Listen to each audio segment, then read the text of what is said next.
Did you know that around 537 million adults around the world are living with diabetes, and that this number is projected to rise to 643 million by 2030? Even though the numbers are massive, there's still a lack of understanding of what diabetes is, what types it has, and what to do if you're diagnosed with it. So before we start, my name is Amy, and I'm here to be your special guide in answering all the questions about diabetes. I promise I will make it as simple as possible, so let's go ahead and get started. So diabetes is a condition when your blood glucose level, also known as blood sugar level, is too high. Let me put it simply, blood glucose is your main source of energy, and it comes from the food that you eat. Now, insulin, a hormone made by the pancreas, helps glucose from food get into your cells to be used for energy.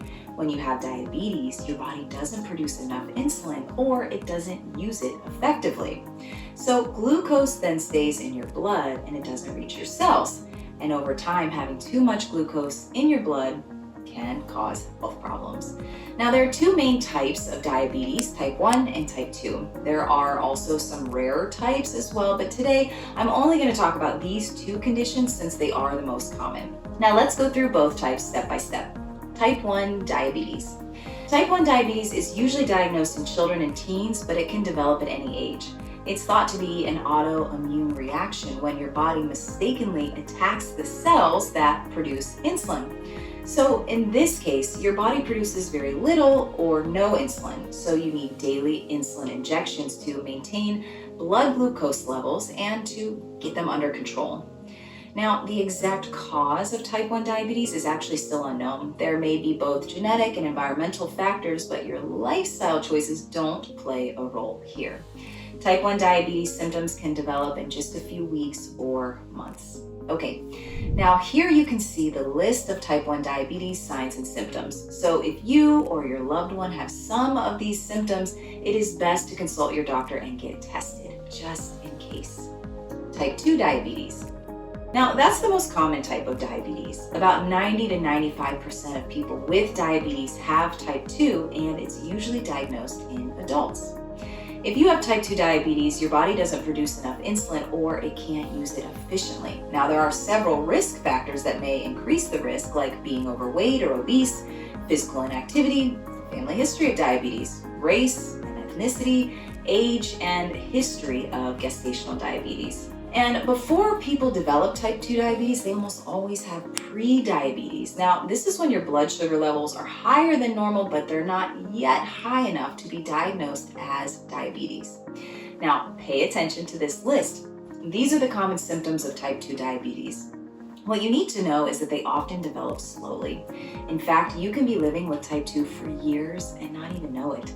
So if you have any of the symptoms of diabetes or pre-diabetes, please be sure and get tested as soon as you can. Okay, by the way, don't forget to hit that subscribe button on the Klinio channel. More great videos about diabetes management are yet to come. Did you do it?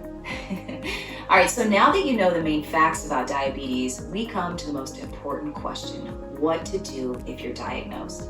I know that the diagnosis can be shocking and overwhelming, so the first thing you need to do is just sit down and relax. You need to remember that both types of diabetes are very manageable with the right kind of treatment plan. If you have a good healthcare team, then there is very little reason why you can't live a normal life. But it does go without saying that diabetes will require your attention every day. No matter which type you have to follow these steps. Step 1, control your blood sugar levels. Your doctor will let you know what your target blood sugar range should be, as well as how and when to check it. And this way you'll know how food and exercise and medicine affect your glucose level. All right, step 2, maintain a healthy diet. You'll need to keep a well-balanced, nutritious, and healthy diet, especially if you're overweight and have type 2 diabetes. Step 3, keep a regular exercise routine. Alongside a healthy diet, any good healthcare team is also going to suggest regular physical activity to help manage diabetes. And lastly, step 4, take insulin or medications as prescribed by your doctor. Type 1 diabetes requires external insulin. You can take this in the form of injections at regular intervals or get an insulin pump attached to your body, which will release the insulin. For type 2 diabetes treatment, your doctor may prescribe one or more medications to get the sugar levels under control. Now, Now, even if you neglect one aspect, you may face minor or major diabetes complications. Getting all this information in one go can be so overwhelming at the start of a diabetes diagnosis, but I promise you that once you have a diabetes treatment plan in place, you will have the support you need in order to succeed and to keep your blood sugar at the desired levels. So before you go, check out the next videos: 10 early symptoms of diabetes you should not ignore, and what causes type 2 diabetes. See you next time.